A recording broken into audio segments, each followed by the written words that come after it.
पालन कैसे ना हाँ अपना तो सही मकान बड़ा चल रही है ये बच्चे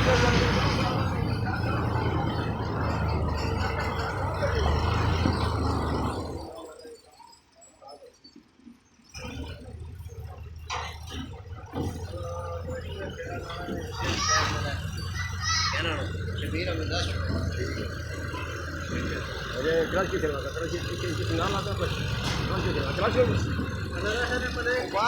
बाहर सेट करो